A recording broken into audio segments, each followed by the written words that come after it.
On an autumn afternoon in the small town of Willowbrook, Missouri, Rachel Sanders walked slowly between the library shelves. Her belly was pleasantly rounded. During the quiet hours before children returned from school, the library was bathed in warm afternoon sunlight. Rachel had spent much of her childhood in this library. While her mother Linda and sister Brittany indulged in glamorous social activities, she had escaped into the world of books. This place, where she now worked as a librarian, had become her most peaceful sanctuary. With her gentle and patient nature, she was beloved by the residents who visited the library, but her relationship with her family had always been complicated. Her mother Linda was a woman famous in the town's social circles. Running a beauty salon and serving as an officer in local charity organizations, she always prioritized appearance and reputation. Her sister Brittany inherited her mother's beauty and sociability, working at a local fashion boutique while attracting attention from the young men in town. 3 years ago, Rachel had married Jacob Miller, a high school history teacher. He was a gentle, intellectual man who understood the beauty of Rachel's inner self. However, when Rachel announced her pregnancy, her mother and sister's reaction was cold. "More trouble, I suppose," Linda said with a frown. "Can you even afford to raise a child on your salary?" Brittany snorted and added, "You're really good at choosing such a dull life, aren't you? If it were me, I'd live more excitingly." Rachel was hurt, but her husband Jacob supported her. And above all, Jacob's mother Margaret welcomed her warmly, which was her salvation. Margaret was a woman full of compassion who cherished Rachel like her own daughter. "You're going to be a wonderful mother," Margaret said, holding Rachel's hand. "I'm so happy that my son found such a lovely woman like you." Rachel's pillar of support, her father David, had died suddenly of a heart attack 4 years ago. It was a sudden death. During his lifetime, her father was the only one in the family who understood Rachel's worth. He took pride in her work at the library, encouraged her love of reading, and always told her, "You are a daughter with a beautiful heart." After her father's death, the family dynamics became even more unfavorable to Rachel. The inheritance her father left was mainly managed by her mother, but interestingly, Margaret had been appointed as the executor of the will. Her father had highly valued Margaret's character and judgment during his lifetime. As closing time approached at the library, Rachel was finishing her last tasks. When the baby in her belly kicked gently, she smiled and placed her hand on it. She didn't want this child to be treated the way she had been. She sincerely wished to raise the child in a loving home. When she returned home, Jacob was preparing dinner. "How was your day? How are you feeling?" he asked gently. "I'm fine. But lately, the baby has been getting more active," Rachel answered happily. The two shared a quiet dinner while talking about their unborn child. They had decided to name her Sophia, after Jacob's grandmother. That night, Rachel looked at her father's photograph and thought, if her father were here, he would surely be overjoyed about his grandchild. Although she had grown accustomed to the cold treatment from her mother and sister, she wanted this child to walk a different path in life. As long as Jacob and Margaret were there, this child would grow up loved. Believing this, Rachel fell asleep. In late October, Jacob was away on a business trip to Kansas City in the neighboring state, attending a state education conference. It was planned for 3 days. "Are you really okay? I'm sorry to leave you alone," Jacob looked at Rachel with concern before departing. "I'll be fine. Mother Margaret is nearby, and I'll contact you immediately if anything happens." Rachel kissed her husband's cheek and sent him off. However, that night, Rachel woke up with severe abdominal pain. Looking at the clock, it was 2 a.m. At first, she thought it was just mild pain, but it gradually became regular. It was still too early, she thought, confused. When the pain reached 10-minute intervals, Rachel finally called Margaret. "Margaret, I'm sorry. I think labor has started." I'll come pick you up right away. Don't panic, Margaret's voice was calm and reassuring. Upon arriving at the hospital, the doctor confirmed it. Yes, you're definitely in labor. It's a bit early, but the baby's condition is good. Let's proceed with natural delivery. Margaret continued to hold Rachel's hand. I was alone when I gave birth to Jacob too. You're a strong woman, so you'll be fine. As labor intensified, various memories flooded Rachel's mind. How she had almost no memories of being embraced by her mother as a child. When her sister Brittany was born and she was 5 years old, how she was constantly told, "You're the big sister now, so you must be patient." At school presentations and sports days, Brittany always received attention while she was pushed aside. It hurts, Rachel groaned involuntarily. The pain is an important signal that your baby is being born, a midwife said gently. Just a little more. After 7 hours had passed, Rachel was crying. There was physical pain, but even more so, emotional pain was overwhelming her. Will I be able to be a good mother? She asked Margaret weakly. Of course you will. I can tell just by watching you. Look how much the children at the library adore you. You have natural maternal instincts, Margaret answered with conviction. 12 hours after labor began, at 2 p.m., the moment finally arrived. I can see the head. One more push, the doctor encouraged. Rachel gathered her last strength. Then, a small cry echoed through the delivery room. Congratulations! It's a healthy baby girl. The nurse placed the small life, cleaned of blood and amniotic fluid, on Rachel's chest. In that moment, the world changed. A deep love she had never felt before welled up from the depths of her heart. Sophia, Rachel whispered with a trembling voice. My Sophia. The baby wrapped her tiny hand around Rachel's finger. At that warm touch, Rachel cried again. This time, they were tears of joy. Can you contact Jacob? Rachel asked Margaret. A few minutes later, Margaret's smartphone rang. It was a video call from Jacob. Rachel. Are you okay? I'm sorry I couldn't make it in time, Jacob was speaking frantically from a corner of the conference room on the screen. Look, it's Sophia, Rachel turned the baby toward the camera. Tears welled up in Jacob's eyes. Beautiful. Both of you are truly beautiful. I'm driving back right now. I'll be there in 3 hours. Drive carefully, Rachel smiled. After ending the video call, Rachel gazed at her newborn daughter. Sophia was moving her tiny mouth and occasionally making small sounds. I'm going to pour so much love into this child, Rachel vowed in her heart. I'll give this child all the affection I never received. Margaret sat in a chair by the window, watching the mother and child happily.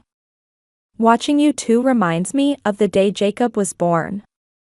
Becoming a mother is truly a sacred experience. Rachel suddenly felt a thought cross her mind. No matter how complicated their relationship, she wanted to share this joy with her mother Linda. And she wanted to let her sister Brittany know that she had become an aunt. As family connected by blood, she wanted to share this happiness.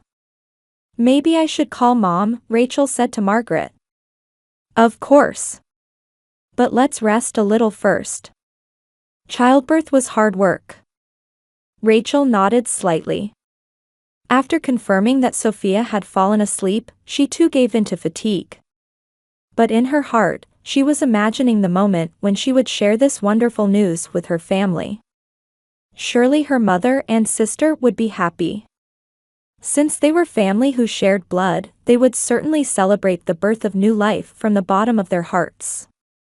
In the evening, Jacob rushed into the hospital room. He looked back and forth between his wife and daughter, crying quietly. Thank you, Rachel. You're truly wonderful. The three embraced quietly. It was the beginning of a new family with little Sophia at the center. Rachel's heart was filled with hope. She fell asleep surrounded by her loving husband and daughter. The next morning, Rachel woke up in her hospital bed. Sophia was sleeping peacefully in the bassinet beside her. Although Jacob had stayed with her all night, he had gone home temporarily this morning to contact the school. "Good morning, my angel," Rachel spoke to Sophia in a soft voice. The baby was sleeping peacefully, her tiny hands clenched tightly. She had made up her mind since last night. No matter how complicated their relationship, she wanted to tell her mother Linda about the birth of her grandchild. As family connected by blood, she wanted to share this joy. Around 10 a.m., Rachel picked up her cell phone. As she dialed her mother's number, her heart raced. She would surely be surprised and delighted. After 3 rings, she heard her mother's voice. However, lively music and laughter could be heard in the background. "Hello, this is Linda." "Mom, it's me, Rachel." "Rachel? What time do you think it is?" Her mother's voice sounded a bit irritated. "Mom, listen." "The baby was born," Rachel said, unable to contain her excitement. "Last night, a healthy baby girl was born. We named her Sophia." On the other end of the phone, the music volume decreased. However, her mother's reaction was completely different from what she had expected. Linda snorted. "I'm busy with Brittany's birthday party right now. Lots of friends are here, and I ordered catering too." Rachel was confused. "But your first grandchild was born. Sophia is such a beautiful baby." "Rachel," her mother's voice became cold. "Why did you bring another useless person into this world?" In that moment, Rachel's heart almost stopped. The word useless echoed in her head. "Another dull, worthless girl like you was just born. There's no pride in our bloodline." From the other end of the phone, she could hear Brittany's shrill voice. "What are you doing? You're ruining my special day." Brittany seemed to have grabbed the phone. "Having a baby on my birthday is ridiculous. Everyone was listening to my stories, and now it's all about you." "Give me back my special day," Brittany continued. "It's my important birthday, so why today?" Rachel answered with a trembling voice. "Brittany, I can't choose when to give birth." "Shut up!" Brittany screamed. The phone went dead. Rachel placed her trembling cell phone on her lap and felt tears streaming down her cheeks. In the bassinet beside her, Sophia made a small sound. "I'm sorry, Sophia," Rachel said while crying and picking up her daughter. "I won't let Mom call you useless. You are my treasure." At that moment, the hospital room door opened. Margaret appeared with breakfast. "Good morning, Rachel. Jacob contacted me." Margaret noticed Rachel's tears. "What happened?" "I called Mom," Rachel explained while suppressing her sobs. "She called Sophia a useless. Just like me." Margaret's expression changed completely. "What did you say?" Rachel told Margaret every word her mother and sister had said. Margaret's face grew increasingly angry. "Unforgivable," Margaret said quietly. "Absolutely unforgivable." Margaret took out her cell phone and dialed Linda's number. On the other end, she could hear Linda's voice. The party music had stopped. "What did you just say? Useless? You called your daughter and granddaughter that?" Margaret's voice was ice cold. "Your words are inexcusable." Rachel was surprised by Margaret's resolute attitude. "And don't forget, I am the executor of the late David's will. The monthly living expense support for you and Brittany ends today." From the other end of the phone, she could hear Linda's panicked voice. "Margaret, wait, that was just a joke." "A joke?" Margaret said sternly. A mother calling her grandchild a useless is a joke. People with such values don't deserve to manage David's estate. Also, I have connections as a former judge. I look forward to seeing what happens to your reputation in this town. Margaret hung up the phone. At that moment, Jacob entered the hospital room. Seeing his wife's tears, he immediately understood the situation. What happened? When Margaret explained the situation, Jacob's expression also turned to anger. I can't believe it, he took out his smartphone. I can do something too. Jacob opened his social media account and began posting. Today, our beautiful daughter Sophia was born. However, my wife's mother and sister called this angel useless. They said her sister's birthday party was more important. Is this what family is? The post included a photo of Sophia. Rachel is a gentle, strong woman. Her mother and sister don't understand the value of this wonderful woman. But we do. Sophia will grow up in a home filled with love. The post quickly spread among local people.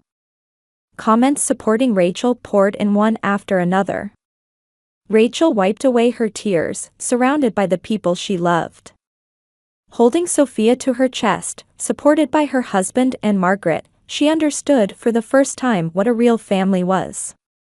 Bonds formed by love and respect were much stronger than blood relations. Thank you, Rachel said in a small voice. I'm truly happy to have you both. The next morning, Rachel had just finished nursing. Sophia was sleeping peacefully, wrapping her tiny hand around Rachel's finger while looking satisfied. Jacob had gone out temporarily to explain the situation to the school. Margaret had gone to the hospital cafe to buy breakfast. Around 9 a.m., there was a knock on the hospital room door. Come in, Rachel answered, and the door opened. Standing there were Linda and Brittany, looking completely different from yesterday. Linda's eyes were red and swollen, and her usually perfectly applied makeup was disheveled. Brittany looked the same, her usual confident expression nowhere to be seen. Both held flower bouquets in their hands. Rachel, Linda said with a trembling voice. We need to talk. Rachel answered warily. What do you want? Please, listen, Brittany stepped forward. We're truly sorry about yesterday. We said terrible things. Linda approached while crying. Rachel, I'm really sorry. That was just a joke. I had been drinking at the party, and I got carried away in front of everyone. A joke? Rachel's voice was quiet, but anger was contained within it. Calling my daughter a useless was a joke? Yes, it was a joke, Brittany also said desperately. I really care about you and little Sophia. I was just excited about my birthday at the time. Linda tried to approach the bassinet, but Rachel stood up and blocked her. Don't touch her. Rachel, please. Aren't we family? Linda pleaded while crying. We're family connected by blood. Please forget about yesterday. Forget? Rachel's voice rose. You've treated me as useless for 31 years. And now you said the same thing about my newborn daughter. At that moment, the hospital room door opened and Margaret returned. Seeing the two of them, her expression became stern. Oh, you came, Margaret said coldly. Margaret, Linda turned around in panic. I'm truly sorry about yesterday. But stopping the support. Support? Margaret raised an eyebrow. For 4 years since David passed away, I've been providing $2,000 monthly. For your beauty salon business and Brittany's living expenses. Brittany turned pale. Stopping that is cruel. Cruel? Margaret said in a harsh tone. What's cruel is calling a newborn baby a useless. Linda fell to her knees on the floor. Please, Margaret. We need the support. The beauty salon's sales are declining, and Brittany's job is unstable. Mom, Brittany also knelt beside her mother. Please. We're truly repentant. Rachel looked down at the two of them. For the first time in her life, she was seeing her mother and sister bowing their heads before her. However, what welled up in her heart was not a sense of victory, but deep sadness. Repentant? Rachel said quietly. You're not repenting for hurting me. You're repenting for losing the support. Jacob returned to the hospital room. Seeing the situation, he immediately stood beside his wife. Jacob, Linda said desperately. Can't you talk to Rachel? We're family. Family? Jacob answered coldly. Family doesn't call a newborn baby useless. But blood relations can't be erased, Brittany said. We're sisters. Rachel took a deep breath. Memories of the humiliation, neglect, and contempt she had received throughout her life flashed through her mind. And at the same time, the deep maternal love she had been feeling since last night also resided in her heart. Blood relations, Rachel said quietly. Yes, we're connected by blood. But that alone doesn't make us family. Rachel picked up Sophia. Look at this child. Look at this beautiful baby. You said another useless person was born. I'm sorry, truly sorry, Linda repeated while crying. It's too late, Rachel's voice was firm. I'm tired of being hurt by you. And above all, I want to protect this child from your poison. For the first time, Rachel stood up with a resolute attitude. You who called my daughter worthless have no right to be involved with this child. Rachel, please, Linda tried to stand up, but Margaret stopped her. That's enough, Margaret said sternly. Please respect Rachel's decision. But how are we supposed to live? Brittany said while crying. That's your own problem, Jacob answered. It's the consequence of looking down on Rachel for 31 years. Rachel held Sophia to her chest while looking out the window.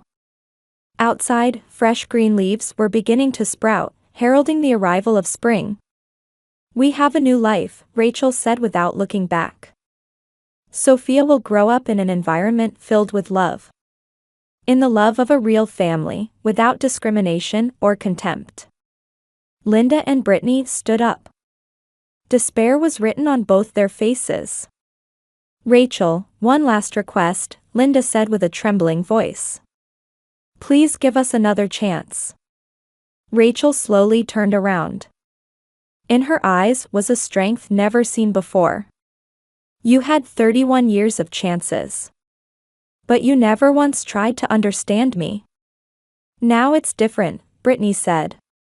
It's not different, Rachel shook her head. Your actions now are for money, for appearances. Not from love for Sophia and me. Rachel said finally. I want my daughter to grow up surrounded by people who will shower her with unconditional love. That means Jacob, Mother Margaret, and true friends. Linda and Brittany couldn't say anything. They placed the flower bouquets on the floor and left the hospital room. When the door closed, Rachel cried quietly in Jacob's arms. These weren't tears of sadness, but tears of relief from being freed from years of burden. You did well, Jacob gently stroked his wife's head. We are your real family, Margaret said peacefully.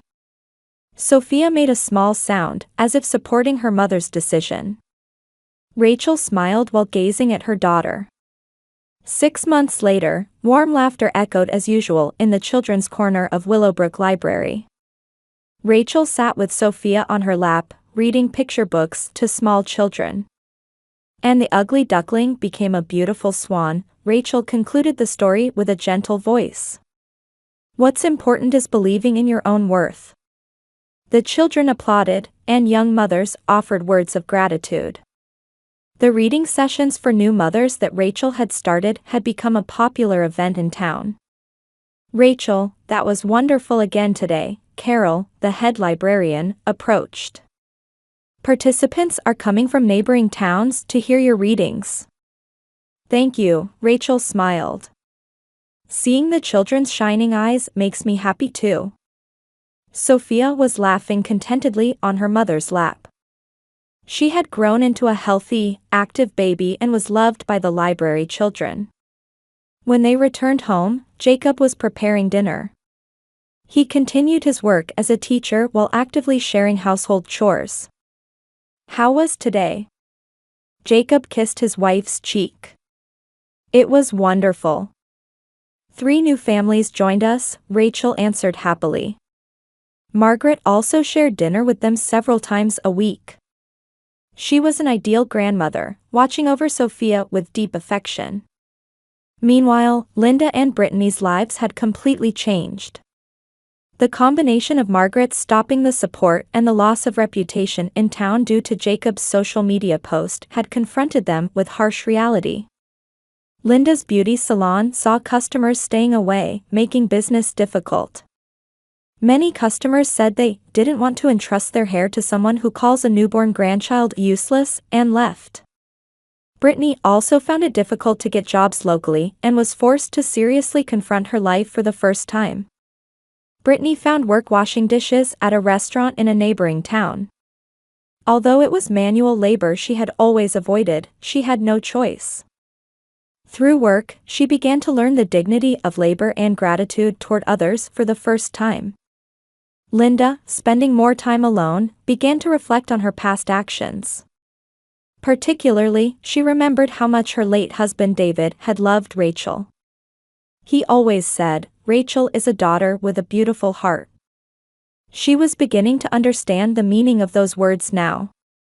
3 months ago, a letter arrived from Linda to Rachel. It was a long letter spanning 5 pages. To Rachel, I hesitated many times before writing this letter. But I wanted to convey my heartfelt apology to you.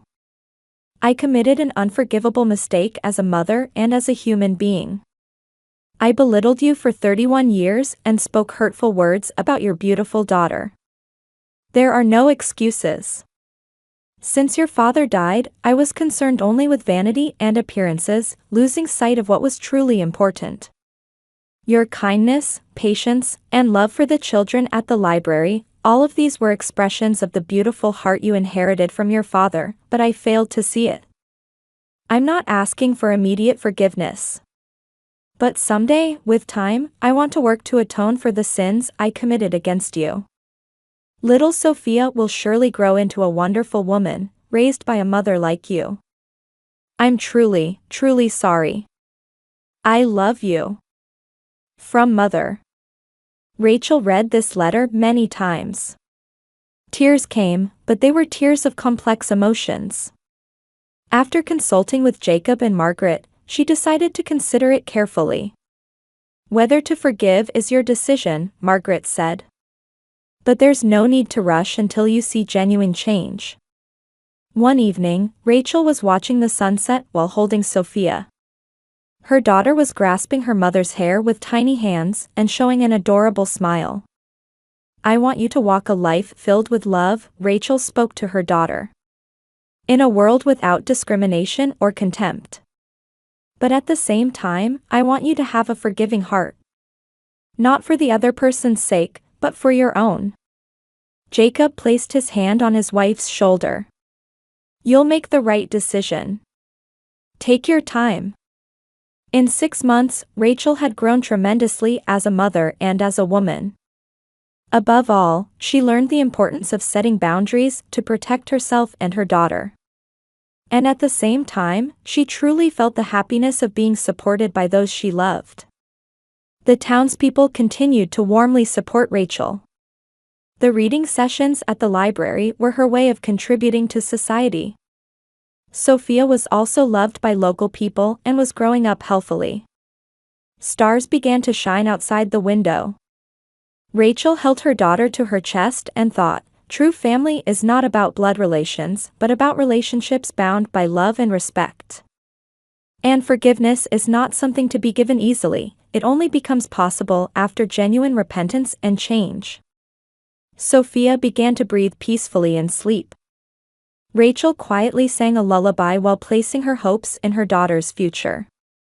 This child would grow up loved and would surely become a strong, kind woman. And when necessary, she would be a woman who could protect herself with a resolute attitude. As night deepened, the small family fell into peaceful sleep. Tomorrow would bring another day filled with love.